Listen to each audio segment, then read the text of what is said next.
Okay. Hi, everybody. My name is Rachel Blatt, and I'm the CEO of Royalty Logistics. I'm coming to you today with another episode of Car Biz Leaders Live. I have a very special guest. I am so excited to welcome Shaka Dyson. I call him the F&I Jedi Master. He has a wonderful experience to share with all of you in the car business.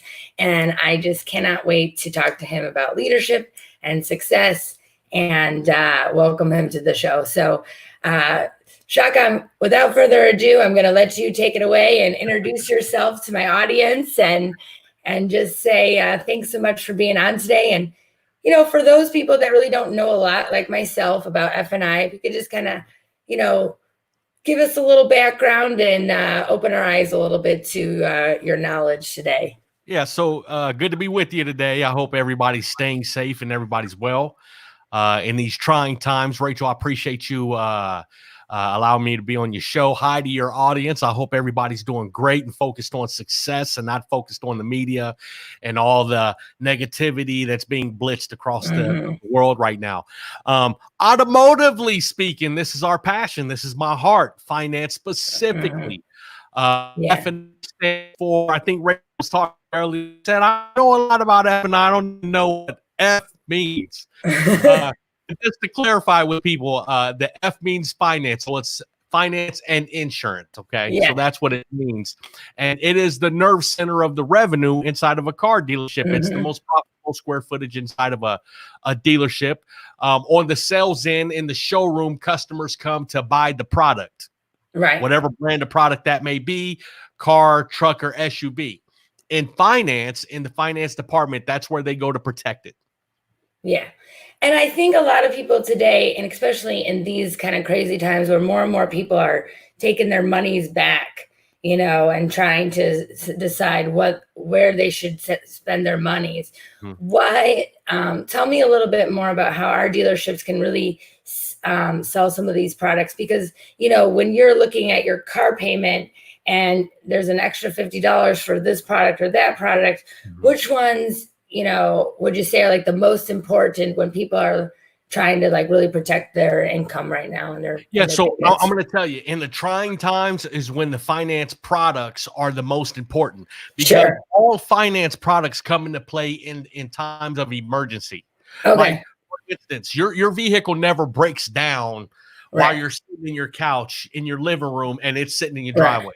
Not how it happens. It's typically you're in the middle of your day taking care of business and something happens to your engine and it breaks down and you're on the side of the road. Emergency situation. The same goes for products such as tire and wheel product, road hazard products that tires and wheels. So what those products actually do is they help you in emergency situations, and it covers the costs associated with the emergency situation and bringing you back to fruition. Gap protection, another one. You don't get into accidents while your car's in the garage. Right. While you're in use of the vehicle. So gap protection will pay off the loan in the event that your insurance, whatever your insurance doesn't cover, the gap protection is going to pay off the remainder, and also your insurance deductibles. So there's so many things that are offered in gap. That are offered in F&I that are so important. Unfortunately, the public and the customers and the public as a whole have a bad perception of F&I because of the bad past experiences and the bad reputation that F&I carries. But I'm here to tell you, in F&I, I would never buy a car without protecting it. If I would buy a phone, I would never buy a phone without protecting it. Right. I would never buy an Apple computer that I'm talking to you through right now without protecting this Apple computer. I would never buy a refrigerator. I would never buy a home without putting a warranty on it. I would never buy a boat, a motorcycle. Listen, car is the same thing. And the thing about a vehicle is that you use it more than anything I just mentioned. So F&I is utterly important, and if we can at some point change the bad perception by getting good people, good finance managers inside these offices, the perception will change. But the products are so critical and so important when people purchase vehicles. I think, and this is coming from my own personal experience, Sure, and this was kind of before this all like went down or whatever. But I sure, think, you get your car payment, and you're like, well, this is the car I want, but it's a little stretch over my what I originally intended to pay per month, and sure. then you want to come in and bump that up even more. And I totally regret not doing the whole shebang, because I feel like once I was joking with my friend who's a F&I manager. She's like, Sure. if I don't get it all insured, then bad things happen. She's like, when I have everything, nothing goes wrong. It's when I don't, that's when, things start to happen. So I could Mhm. totally see how that would happen. So tell me a little bit more about like how you became an entrepreneur, and I really want to know like your road to success. I think that's important too. We all have our roads, right? How I became an entrepreneur is was purposefully. I think Mhm. that my whole career I've been moving in this direction. I became an expert at a niche. Yeah, If I go in the kitchen and try to cook, my wife will tell you, she boots me out the kitchen constantly. Get out yeah, my kitchen. You can't cook. If I tried to go fishing, there's plenty of people who would kick me out of their boat and say, listen, you're not a fisherman. But when it yeah, comes to F&I, this is the specific niche that I've spent the last 21 years perfecting, yeah. and the last 21 years focused on, and it's the department that I love. So I think that becoming an entrepreneur, when you become an expert at a specific niche, I think that Mhm.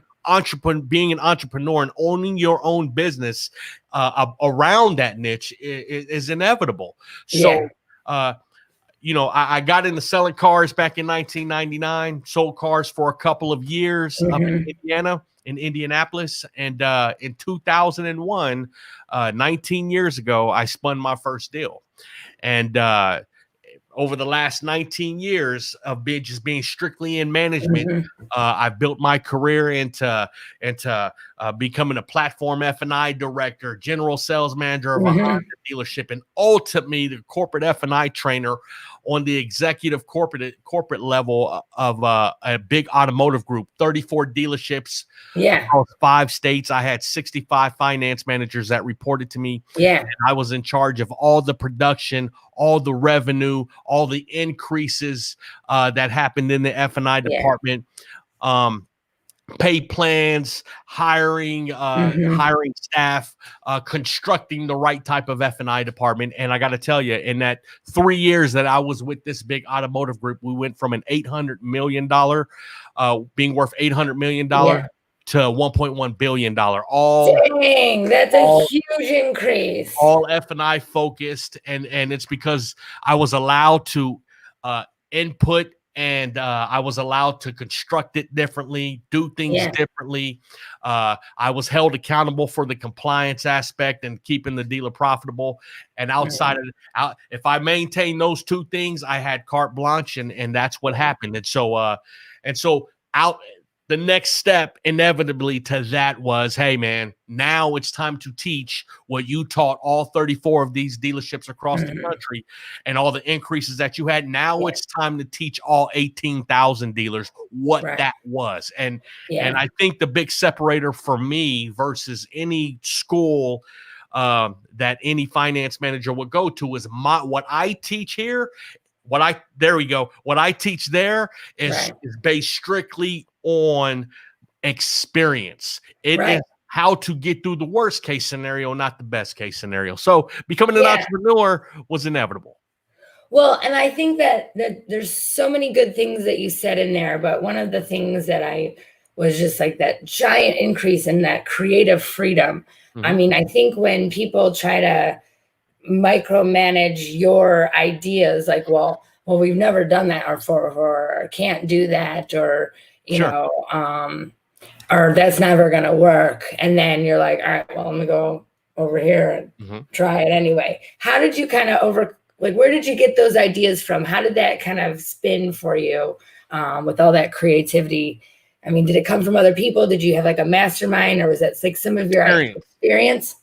Oh Yeah. yeah, experience. I mean, I'm under. I live by a rule where there's no opportunity created. Where there Right. is no way, make a way. Right. Right. So we are all responsible for our own successes, no matter how high that mountain is. We're responsible for climbing it, no matter how steep that mountain is, no matter how hard it is. We're still responsible for the success. So if you don't have a way or you can't see a way, you must create a way. And so that's what I did. And I was recruited by this group. I didn't go and interview and ask to be a part of it. I was recruited by the group, actually turned them down the first time. So I was recruited by this group. So part of me coming to it was, listen, it's got to be my thing. It's got to be. I have to be able to know. I have to be able to have the liberty to input and institute the things that I know to do that will make us profitable, compliant. It will make our customers 1,000% more satisfied, make them more happier, and keep our customers protected. And it will keep our customers coming back to us. I know how to do that when it comes to finance. So it was a condition of me coming aboard. If I would have been handcuffed, I wouldn't have went. I think that is so. I have a question about this because I think some people run into this situation where you go into a situation like, listen, you can't handcuff me. And they say, oh, no, we won't. Right. And then guess what? You get there and they do. Has that ever happened to you? And how did you kind of like, did you walk away? Did you deal with it? Did you have a talk with them? How did you sort of overcome like some people kind of giving you that false perception sometimes? I don't know if that happened with this particular dealer group, but no, it didn't happen with this particular dealer group. This particular dealer group was amazing. And when I decided to move on, it went straight to the top, and the owner grabbed me and took me for a day in his Porsche, and we spent my entire last day at that automotive group doing non-automotive things. Me going to his real estate appointments with him and having lunch with him and his family, trying to get me to stay. Amazing group. However, when you go to a group, when you go to a store, when you go to a group and things aren't as they were sold to you, or things aren't as they seem, you should never be in a position where you have to put up or have to deal with those things in your life. And I'm talking about the if there's a lack of integrity where you were sold on integrity, if there's a lack of them giving you the liberty to do things that you know will make them better and more profitable, and they handcuff you, you should have the ability to walk away from it. Sure, it happened to me in my career. I mean, been knocking at it for 21 years now. So, but you know, at the end of the day, it shouldn't always happen to you. It should be a one-off, right? If it's happening to you more often than not, then it's a you issue and not a them issue. Well, listen, I'm never a perfect person by any means, straightforward. And I always have like these very like creative, like out of the box ideas. But I think that's in tune why I became an entrepreneur. It happened to you. It was definitely happened for me before. And listen, man, some things are blessings in disguise. This is exactly what you just said. Them doing that caused you to say, hey, forget this. I'm going to go be an entrepreneur, man. Some things are blessings in disguise. And I absolutely believe that. But I think I was in a position to kind of like know my own worth. Plus, I was one of those people who I'm like a rule breaker, just to let you know. Okay. Like, I like to learn the rules so that I can know how to break them. Oh, wow. So, okay. So I would say, okay, if you can't let me do this idea, then let me put it over here and try my own sandbox, and I would test out my own ideas. And so I kind of knew whether or not they would work or not before I kind of, gave the proverbial bird. Sure. But I want to know, just how to like that strong character, and that time, because a lot of people think that they can't walk away because they need the money or the job. And so I just kind of want you to talk to people about like how they can, if they were like sold a deal that they're not comfortable with, like you said, never be in a position, but how do you put yourself in that position? I know how I did it, but I want to know how you put yourself in that position to just never take anything from anybody, you know? You know what? You have to have the ability to rely on your skill set and your ability. I mean, if you say you can do something, then you back it up, and you not only back it up, but you back it up to the 100th degree, then who's to tell you what you can't do? Right. So if it's in here, and you really have the muscle and the intellect and the skill set to get it done, you don't have to worry about what other people think, or you don't have to worry about the rug being pulled from under you. It's like you did, you know, you went off and just did it yourself. And that's what I would encourage people to do. Listen, through skill set comes certainty and confidence. Okay. Right. And always the most certain person in the room is always going to influence the other person. Right. If you don't have what'd you say? I said, I love that. And the most certain person in the room will always influence the other person. So if you don't have the skill set, that's what causes the insecurities. And when you have those insecurities, that's when you'll deal with things that you maybe shouldn't need to. So until you take responsibility and accountability for your own skill set, you're going to deal with things out there in the world. You're going to deal with people who have worked on their own skill set. So I would encourage those who aspire to do more, who aspire to be more, who aspire to build their career. Focus on you. Focus on your skill set. Focus on changing you. Don't worry about changing them. Change you. And when you build that confidence and that certainty in yourself, that will allow you to walk away from a situation that you don't like being in. That will. If you're insecure and you don't have the skill set, then you'll stay and you'll deal with it. Yeah. Now, listen, I still have insecurities. I think that's just part of my personality. Okay. You know,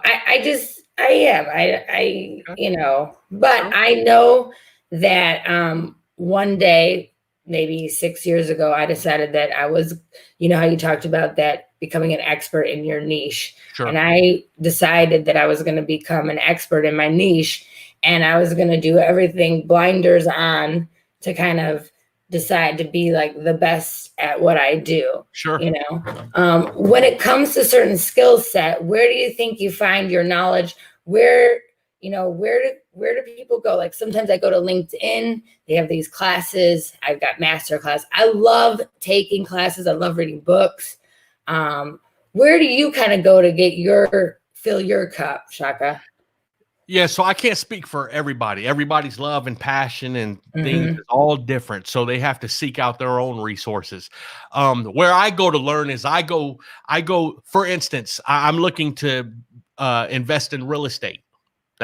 So now what I'm doing is I'm putting my tentacles out there, and I'm finding people who are currently invested in real estate. I'm finding people who have multifamily apartment buildings, and I'm picking their brains, and I'm finding out what they know. So I go to the places where the people where the experts are. I go to those places, whether it be virtually, whether it be in a book, whether it be in a conference, whether it be in a one-on-one. I go to those places. So like I said, man, seek it long enough and you'll find it, no matter what it is. Seek it long enough and you'll find it. There was one time in my life where I wanted to become a finance manager, where I was a salesperson on the floor and was like, man, that guy in the office back there, he dresses nice and he doesn't have to go out here and shovel the snow.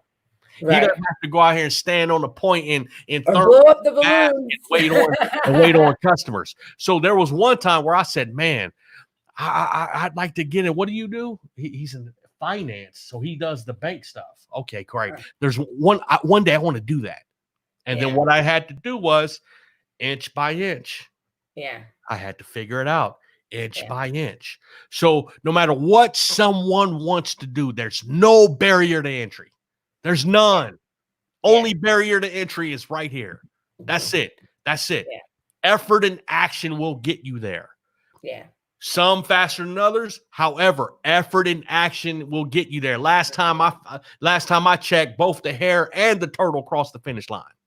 Right. Yes, they did. And I think sometimes, you know, for a while, like even if you're sprinting, let's just go back to that little metaphor right there. Sure. You can run out of juice. and I think there has to be a mix of, getting there and not getting there. I know that I write my goals out daily just so I can stay focused on them. Okay.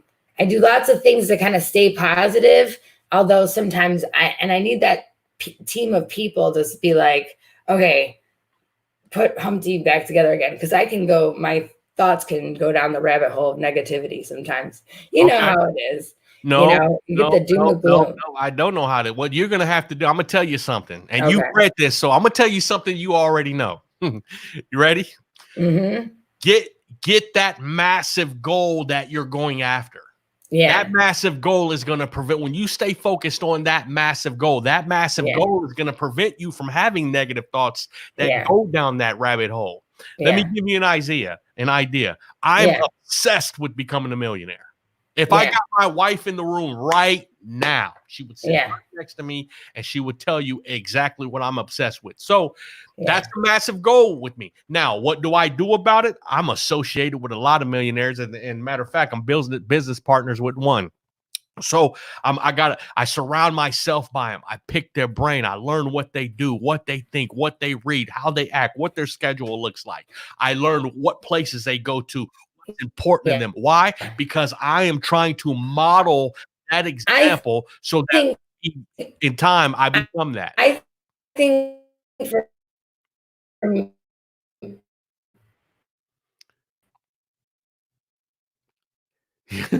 You're frozen. You're breaking up big time. You're frozen a little bit there.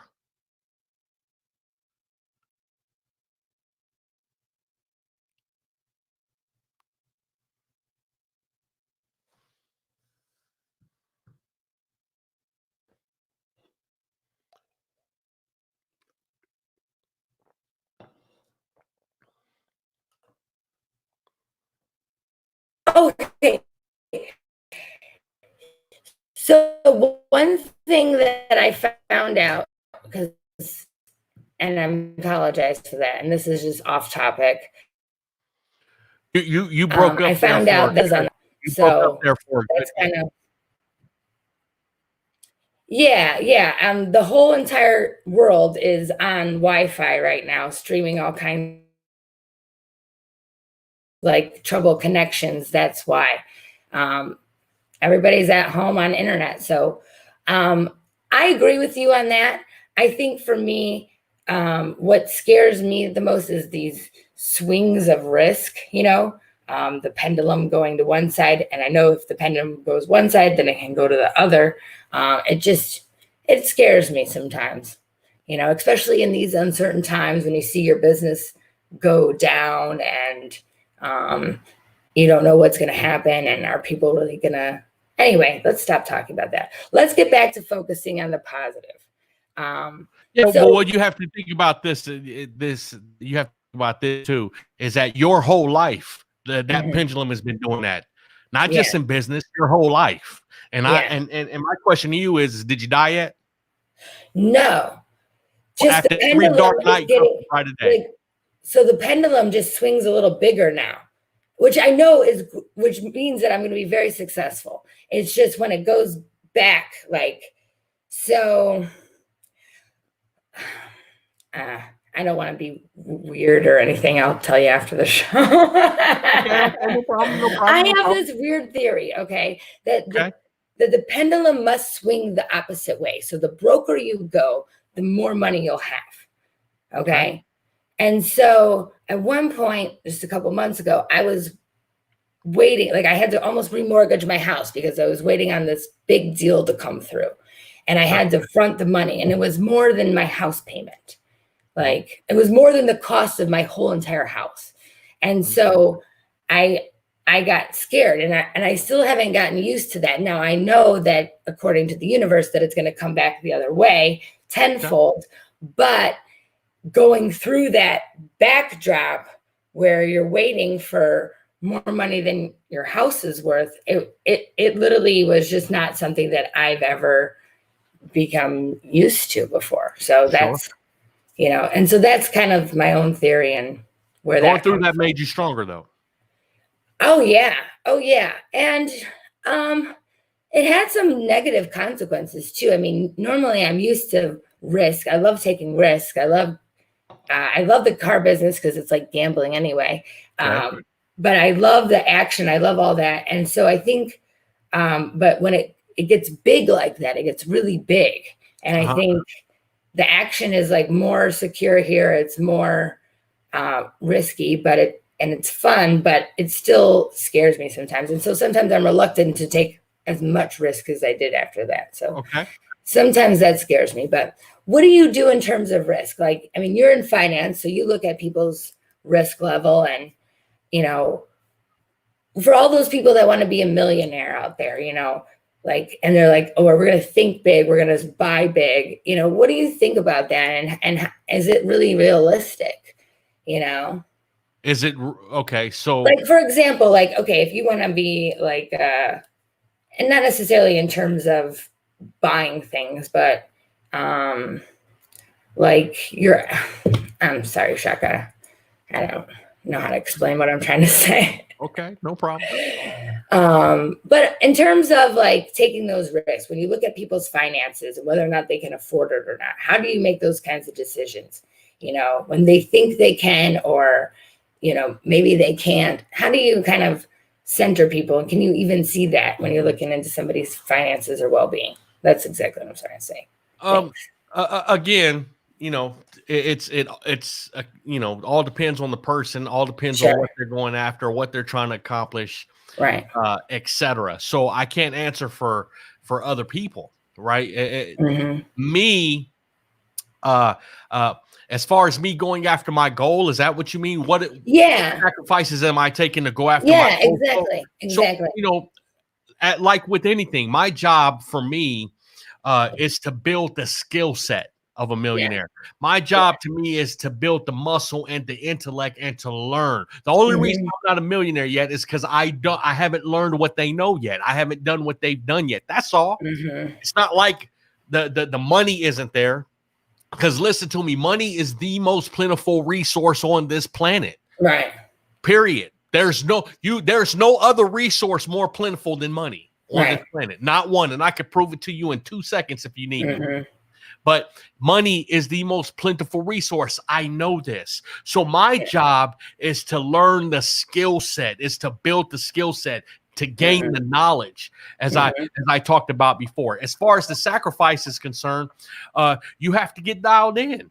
You have to do whatever it takes. Put the blinders on and stay focused. Sometimes that's going to prevent you from going out. Sometimes it's going to prevent you from doing the things that you want to. Sometimes it's going to prevent you from doing the thing, watching the TV show, or whatever the case may be. There can be sacrifices big and small, but keep your eyes on the prize. Right? Because at the end of the day, no matter what anyone has been through, what they know is this: after every dark night comes a brighter day. I love that.